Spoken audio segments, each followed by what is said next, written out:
वासुदेवाय ॐ नमो भगवते वासुदेवाय नमो विष्णुपदाय कृष्णपृष्ठाय भूतले श्रीमते भक्तिवेदांत स्वामी निति नामिने नमस्ते सरस्वती गौरवाणी प्रचारिणे निर्विशेष शून्यवादी पाश्चात्य देशतारिणे जय श्री कृष्ण चैतन्य प्रभु नित्यानंद श्री अद्वैत गदाधर शिवासादि हरे कृष्ण कृष्ण कृष्ण हरे हरे हरे राम राम हरे हरे मुखकरोति वाचालं पङ्गुं लङ्घयति गिरिं शुकरोति न Hare Krishna.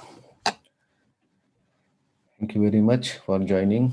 So we continue reading Bhagavad Gita, chapter 2, and today's verse is verse number 38. So let us chant the shloka.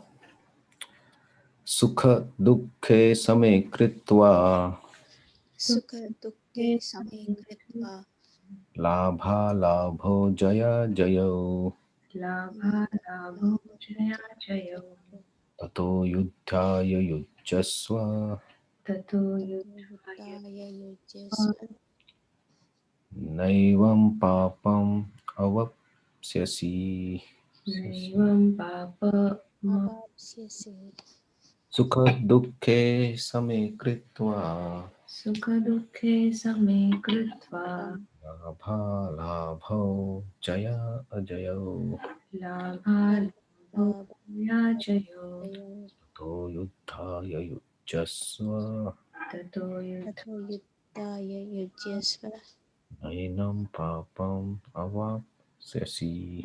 नैवं पापम् अवाप्स्यसि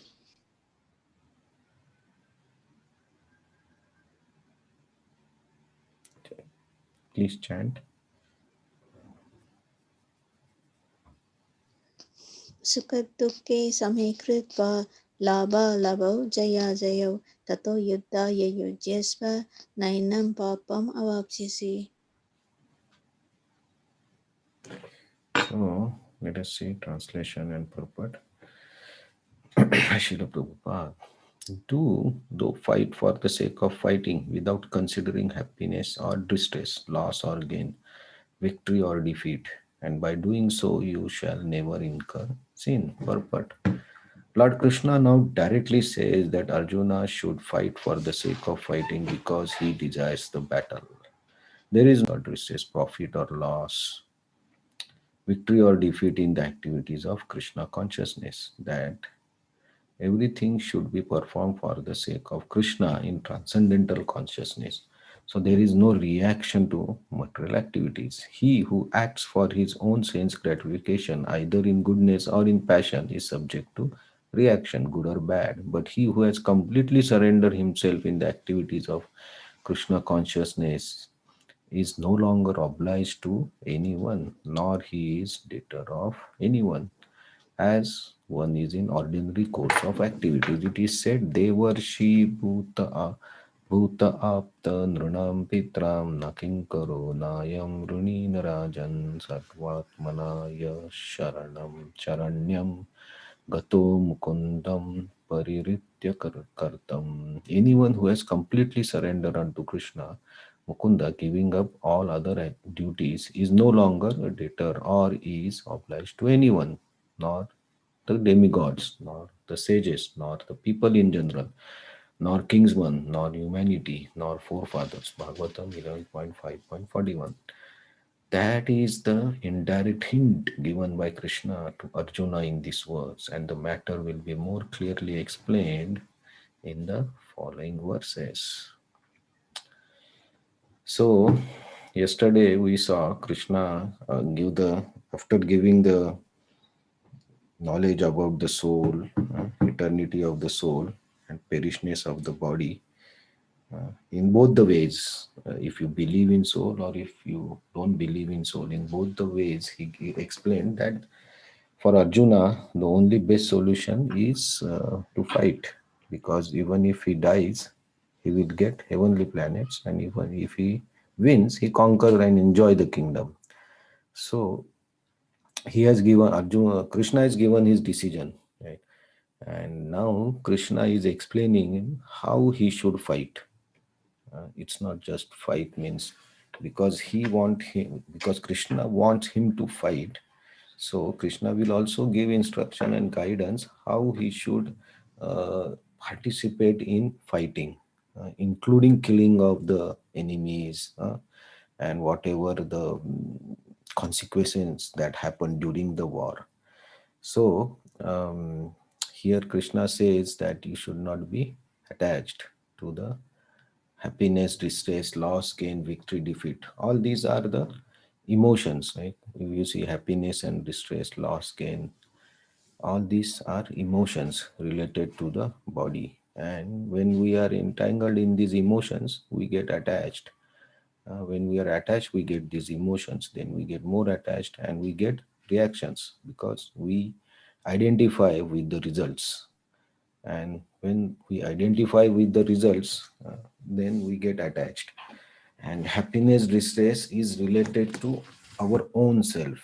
If I am happy or I am not happy, I win or I lose, uh, I am victorious or I defeat someone. So here everything comes related to our own self. So Srila Prabhupada mentions that if you are acting for your own sense gratification, then you are uh, subject to reaction, good or bad, because we discussed that good reaction also is a block, because you get attached to the happiness or attached to the peace.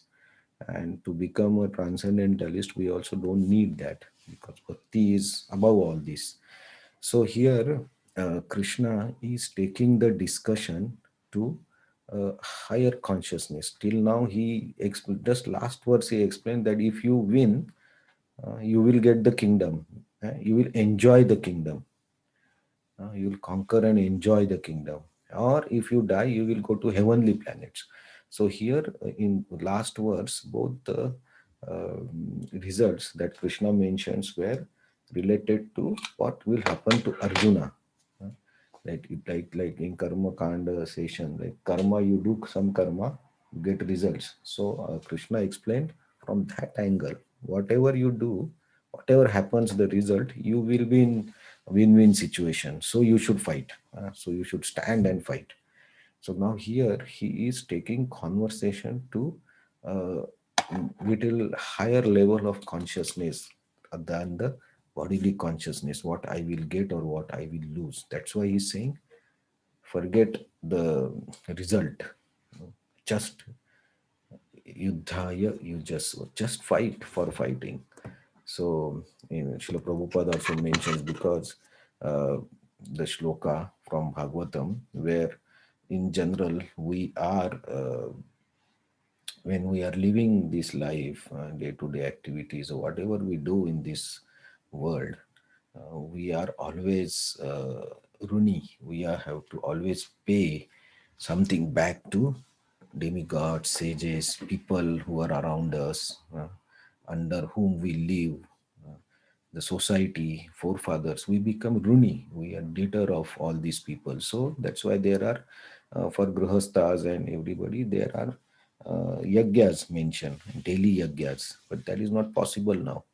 So if you are in Krishna consciousness, you do all the activities not for yourself, then you don't have to pay all these debtors.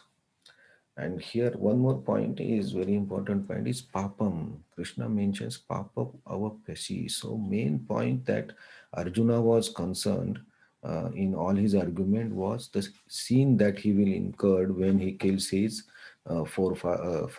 grandfather or his guru or his seniors. So here I mentioned that if we kill them, we will incur the sins, or we will go to hell. So Arjuna is very much concerned about the pap that will be uh, resulted from fighting this war. So here Krishna is saying that if you're not attached to the result, whatever happens, just sake of fighting, you fight, then you will not incur any pap. So we in general, we are also very concerned about these activities. If there is some sin, or this is good or bad activity, so we are always in this dilemma. So how to understand this? I was just thinking a simple example. In the bank, like today I went to bank, right? Then there is in the counter there is person sitting, and that person is doing big transactions, right? Many lot of money is coming and going, but that person who is doing those transactions, he knows that that money is not his money, or he's not going to lose. If somebody withdraws money from somebody's account or their own account, he's not going to lose anything. So that person is not attached to that money or whatever transaction he's doing. Similarly, if you say the big public bus, the drivers are driving, they are not attached to that bus, because they are just doing a job.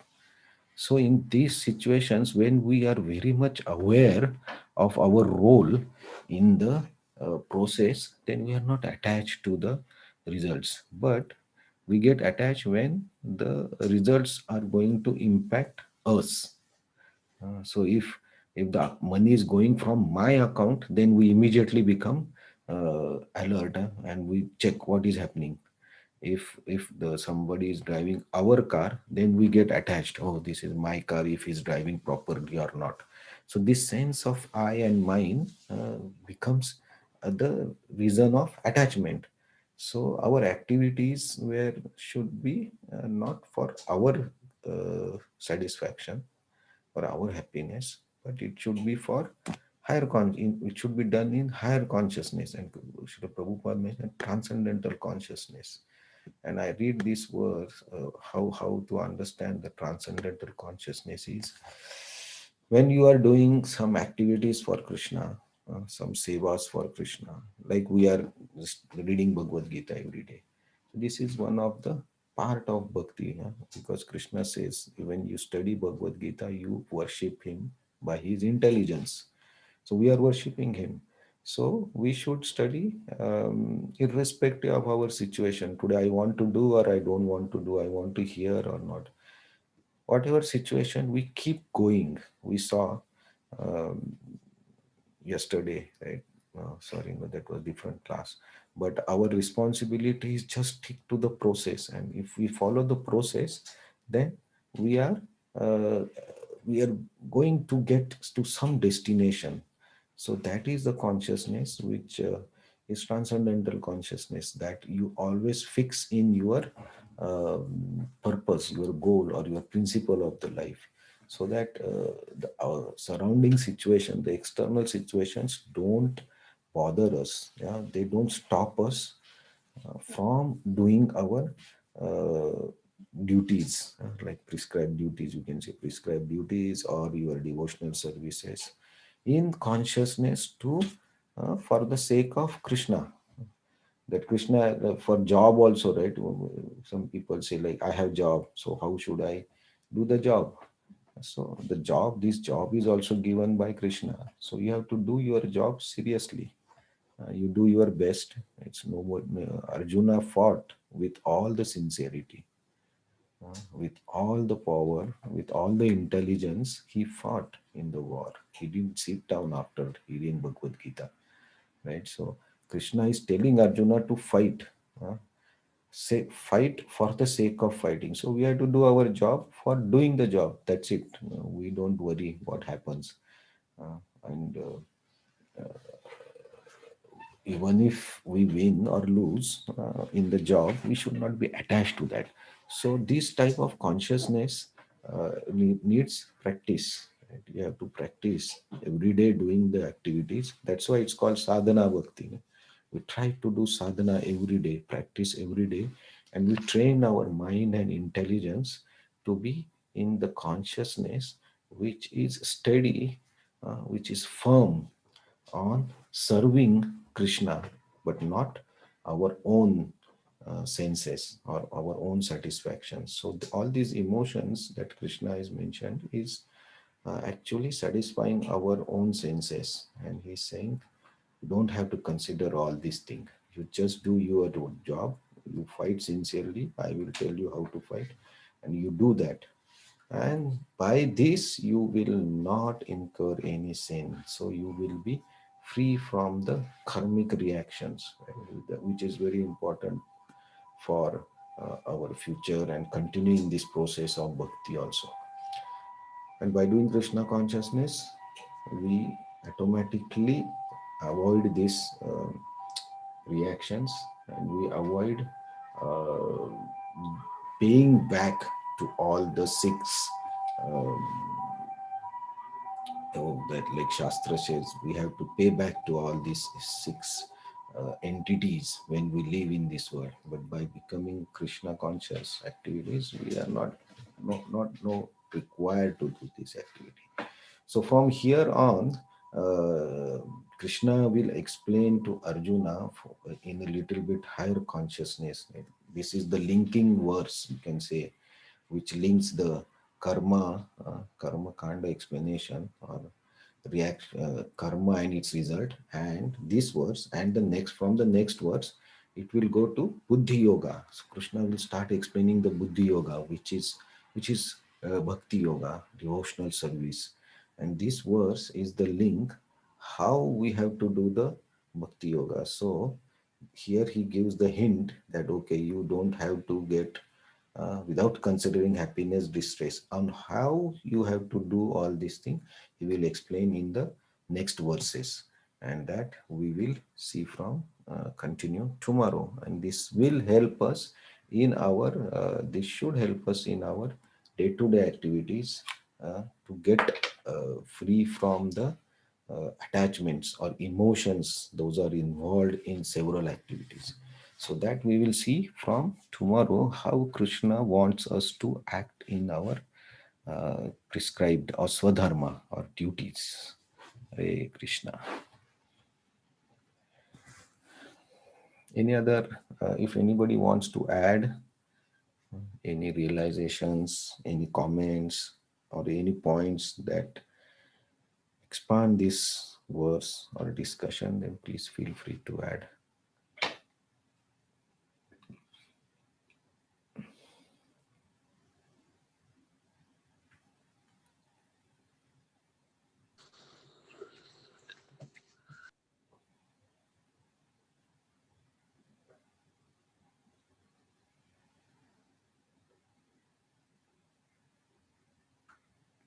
Okay. Okay, let us see how actually we should act. It's a very interesting how we should act in day-to-day activity so that we can sleep peacefully every day, every night. Hare Krishna. Thank you very much for joining. See you tomorrow. Take care. Hare Krishna. Hare Krishna. Thank you so much. Hare Krishna. Thank you. Hare Krishna. Hare Krishna, thank you. Hare Krishna, thank you. Thank you, Prabhuji. Thank you very much, Hare Krishna. Hare Krishna. Thank you, Hare Krishna. Hare Krishna. Thank you. Hare Krishna.